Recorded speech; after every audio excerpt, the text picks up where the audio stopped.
Esta semana veremos la lucha entre Cristo y Satanás en el desierto de la tentación. ¿Sabes tú que la sierva de Dios dice que cuando el enemigo supo que Jesús se iba a hacer hombre para venir a rescatar al ser humano, el diablo se regocijó junto con sus ángeles porque pensó que podría aprovechar la oportunidad para derrotar a Jesús como había derrotado a Adán y Eva? Pero la verdad es que el tiro le salió por la culata. El plan le falló porque Jesús finalmente salió victorioso. Bueno, esta semana estudiaremos 5 puntos. Primero, el significado del nombre Emmanuel. En esta parte veremos la razón por la que Jesús se hizo un ser humano. Segundo, veremos el bautismo de Jesús. ¿Qué significa? Tercero, la tentación del pan. Después, la tentación del amor propio, de la soberbia. Y finalmente, el asunto de la adoración como tentación. Empecemos hablando del nombre Emmanuel. Literalmente quiere decir Dios con nosotros.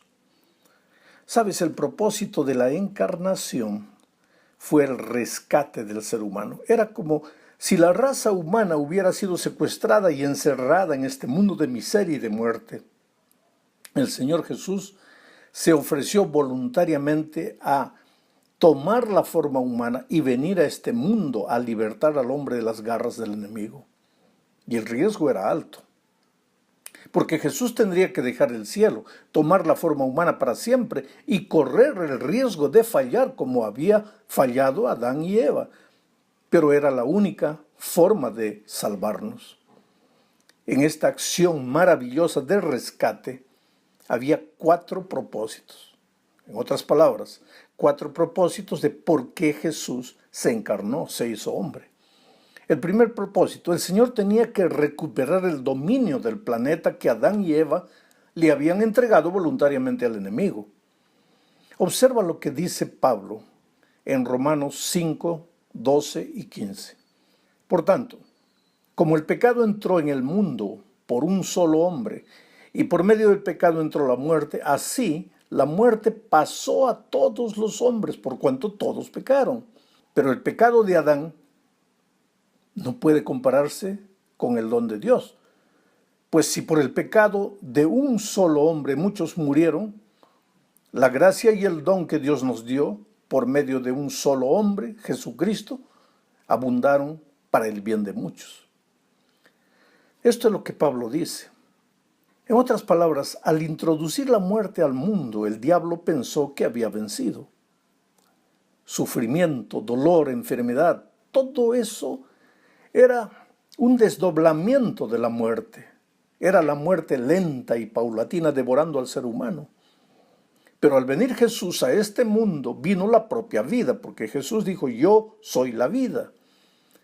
Juan también dice, el que tiene el Hijo tiene la vida.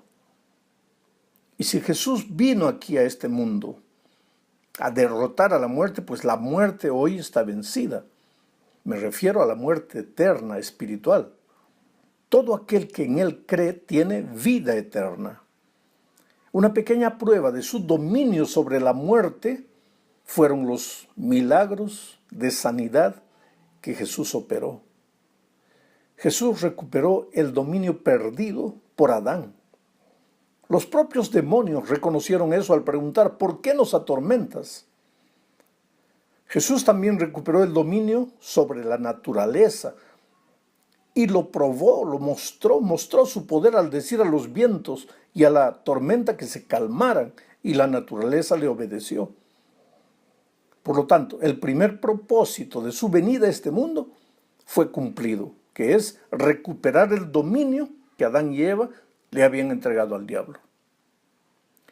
El segundo propósito de su encarnación, del hecho de que se hizo hombre, fue porque él tenía que traer juicio y destruir las obras del demonio. 1 Juan 3:8 dice, el que practica el pecado es del diablo, porque el diablo peca desde el principio. Para esto se ha manifestado el Hijo de Dios, para deshacer las obras del diablo. Sabes, el enemigo pensó que era el dueño absoluto de este mundo y que Dios era incapaz de hacer algo para salvar al hombre. Pero la primera venida de Cristo fue una estocada en el corazón del diablo. Las obras del enemigo están deshechas por la obra de la redención.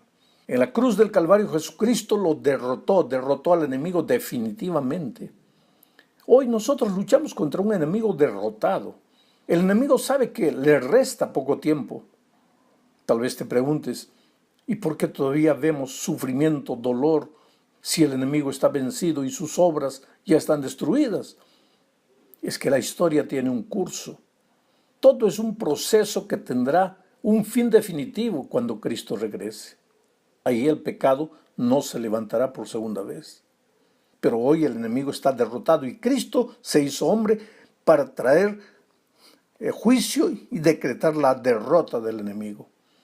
El tercer propósito de por qué el Señor Jesús se hizo hombre fue para buscar y salvar a los pecadores. Estábamos todos condenados a muerte y Él pagó el precio de nuestra redención. ¿Sabes? Redención no es simple liberación de la culpa, sino que la culpa se paga, pero la paga otro y no el culpable. Y finalmente, el cuarto propósito de por qué Jesús se hizo hombre. Él vino a mostrarnos quién es Dios. Él vino a mostrarnos que Dios no es indiferente al dolor de sus hijos, sino que es un Padre amoroso que se preocupa con la oveja descarriada. Vamos al punto 2 ahora. Consideremos el bautismo de Jesús. Antes de Jesús llegó Juan el Bautista al desierto y llegó anunciando que había llegado el juicio. Se refería al hecho de que la venida de Jesucristo era el comienzo de la derrota final del enemigo. En las palabras de Juan registradas en Mateo 3, 11 y 12 encontramos muchas figuras del juicio. Leamos. A decir verdad, yo los bautizo en agua en señal de arrepentimiento, pero el que viene después de mí, de quien no soy digno de llevar su calzado, es más poderoso que yo. Él los bautizará en Espíritu Santo y fuego.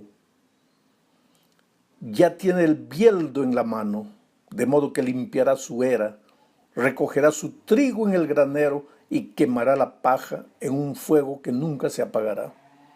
¿Sabes? El bieldo es un instrumento que se usa para aventar la paja a fin de que el viento se la lleve y queda solo el trigo. Es un símbolo del juicio. Y Juan el Bautista decía, quemará la paja, limpiará su era. ¿A qué se refería con esto? Al fin del dominio de Satanás. El diablo está perdido y lo sabe. Lo triste es que los judíos entendieron que Juan se estaba refiriendo a un libertador político y no a un redentor que venía a rescatarnos del pecado y del dominio espiritual del enemigo. Y toda esta confusión, a pesar de que Jeremías ya lo había anunciado. En Jeremías 31, 7 al 9, Jeremías dijo lo siguiente: así ha dicho el Señor, griten de alegría por Jacob, llénense de júbilo por la nación más importante, hagan resonar sus alabanzas, pídanme que salve a mi pueblo, al remanente de Israel. Yo los hago volver del país del norte. Los estoy reuniendo de los confines de la tierra. Entre ellos vienen ciegos, cojos, mujeres encintas, recién paridas, vuelven acompañados de una gran muchedumbre. Con llanto en los ojos se fueron, pero yo los haré volver con gran misericordia. Al volver los llevaré por arroyos de agua, por caminos rectos para que no tropiecen. Yo soy el Padre de Israel y Efraín es mi primogénito. Sabes, mi amigo querido, esta es una de las promesas más bellas de la Biblia. La salvación no es para los que pueden, sino para los que no pueden, pero creen y aceptan la ofrenda de salvación. El enemigo nos sacó de la casa del Padre. Hoy vagamos por los 4 lados de la tierra, de este mundo malo que solo nos hace sufrir. Pero la promesa es que yo los hago volver del país del norte, los estoy reuniendo de los confines de la tierra, entre ellos vienen ciegos, cojos, mujeres encintas y recién paridas, vuelven acompañados de una gran muchedumbre, con llanto en los ojos se fueron, pero yo los haré volver con gran misericordia. Al volver, los llevaré por arroyos de aguas, por caminos rectos para que no tropiecen. Promesa maravillosa. A veces tú te pones a pensar, no, la salvación es tan difícil. Yo soy un pobre pecador, yo caigo tantas veces, yo no cumplo mis promesas, yo estoy perdido. No, querido, alégrate. El Señor Jesucristo mismo está reuniendo a todos sus hijos esparcidos por los diferentes rincones del mundo y los va a traer a su iglesia y finalmente a su reino. Veamos ahora la tentación de Jesús. Esta es la tercera parte. En la primera tentación el enemigo se presenta como si fuera un ángel que viene a ayudar. Esta es una de las estrategias del enemigo. Nunca muestra el rostro, se camufla, se disfraza, se esconde.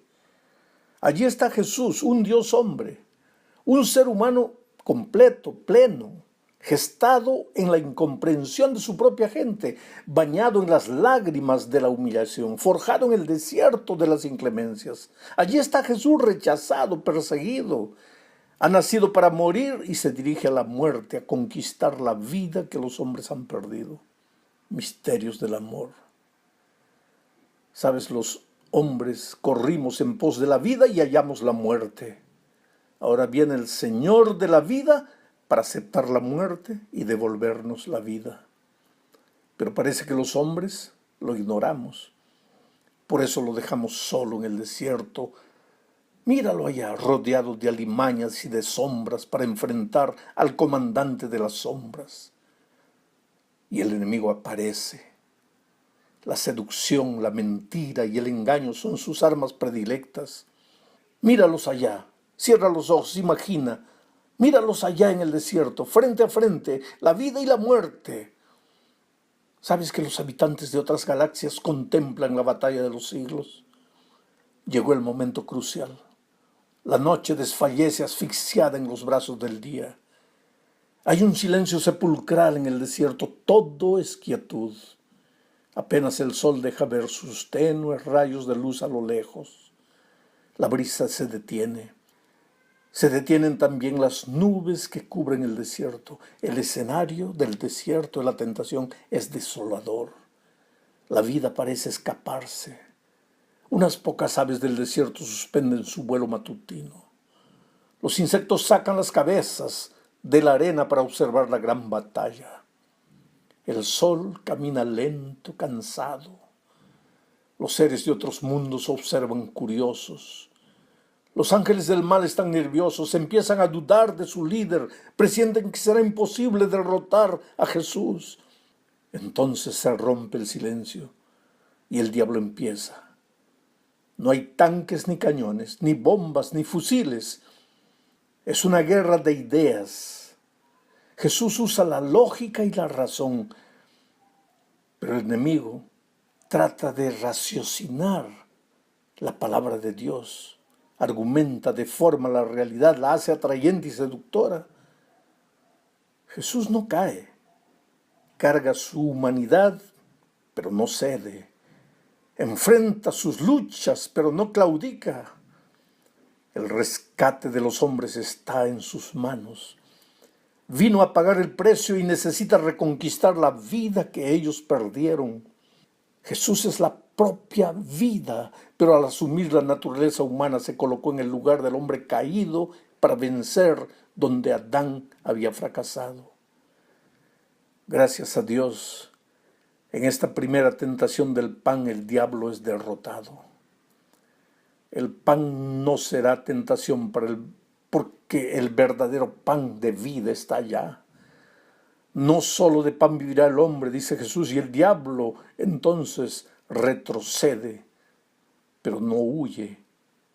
Intentará una segunda vez, porque él es persistente, pero Jesús venció la primera tentación. Ahora el enemigo vuelve, esta es la cuarta parte de nuestro estudio. Vuelve con la tentación de la autoconfianza. Si eres hijo de Dios, arrójate desde aquí porque está escrito, a sus ángeles enviará, dice el enemigo. ¿Que Jesús no era el Hijo de Dios? Claro que lo era. No tenía que probarle nada a nadie, pero aquí encontramos una situación por la que muchas veces nosotros también pasamos. Yo diría que de alguna forma es más fácil vencer las tentaciones del cuerpo que las del corazón. Llamo tentaciones del cuerpo al hambre, al frío, a la sed, a las atracciones de la carne. Yo creo que es más fácil vencer esas tentaciones que las tentaciones del corazón, del alma, el deseo de vanagloria, la autoconfianza, el deseo de probar quién soy o lo que soy. Esas tentaciones pueden ser tan perjudiciales como caer en las tentaciones del cuerpo, con una diferencia. Creemos que las tentaciones del cuerpo son horribles y huimos de ellas, pero no huimos de las tentaciones del alma, del corazón, porque las consideramos pasables, aceptables de alguna forma. Finalmente veremos la última tentación. Este es el punto crucial del gran conflicto porque está en juego la adoración. ¿No fue la adoración que quiso el enemigo allá en el cielo? ¿No quiso sentarse en el trono de Dios? Todo lo que hace desde aquel día es tratar de dirigir la adoración de los seres humanos hacia Él, o en la mejor de las hipótesis, hacia cualquier cosa menos a Dios. En esta tercera tentación, el enemigo le ofrece a Jesús el mundo entero a cambio de un segundo de adoración. Póstrate delante de mí, le dice. Pero Jesús, una vez más, derrota al enemigo. ¿Por qué? Porque Él se somete al poder del Padre. Y mira lo que dice Pablo en Filipenses 2, 5 al 11. Que haya en ustedes el mismo sentir que hubo en Cristo Jesús, quien siendo en forma de Dios no estimó el ser igual a Dios como cosa que aferrarse, sino que se despojó a sí mismo y tomó forma de siervo y se hizo semejante a los hombres. Y estando en la condición de hombre, se humilló a sí mismo y se hizo obediente hasta la muerte y muerte de cruz. Por lo cual Dios también lo exaltó hasta lo sumo y le dio un nombre que es sobre todo nombre, para que en el nombre de Jesús se doble toda rodilla de los que están en los cielos. ¿Quiénes son esos? Los seres no caídos. Y los que están en la tierra, ¿quiénes son esos? Nosotros los seres humanos. Y debajo de la tierra, ¿quiénes son esos? Las fuerzas demoníacas. Y toda lengua confiesa que Jesucristo es el Señor, para gloria de Dios el Padre. Oh, querido, el otro día yo vi en una junta de nombramientos, no había candidatos y alguien dijo así, bueno, vamos a escoger al hermano Pedro. Es un poquito orgulloso, pero pues, ¿qué vamos a hacer? No hay otro líder. Un poquito orgulloso pasa, ¿no? Pero ¿cómo sería si un día una junta dijera, bueno, ahí está el hermano Pedro, es un poquito homosexual, pero no hay problema? No, ahí nos levantaríamos todos. Eso es imposible. ¿Por qué? Porque para nosotros los pecados del cuerpo son peores que los pecados del corazón, del alma. La soberbia, el orgullo, el deseo de aparecer, la autoconfianza, el deseo de dominar. Jesús venció todo eso. ¿Por qué? Porque se sometió al poder de su Padre. Adoró únicamente a Dios. Y en el último conflicto de esta tierra estará también en juego la adoración. ¿A quién adoramos? ¿A nosotros mismos? Puede ser que no adoremos a la bestia, pero nos adoramos a nosotros. ¿Y cuál es la diferencia? El diablo quiere la adoración para él. O si no quieres adorarle a él, pues adora cualquier cosa, menos a Dios. Eso es lo que importa. Pues que Dios te bendiga ricamente.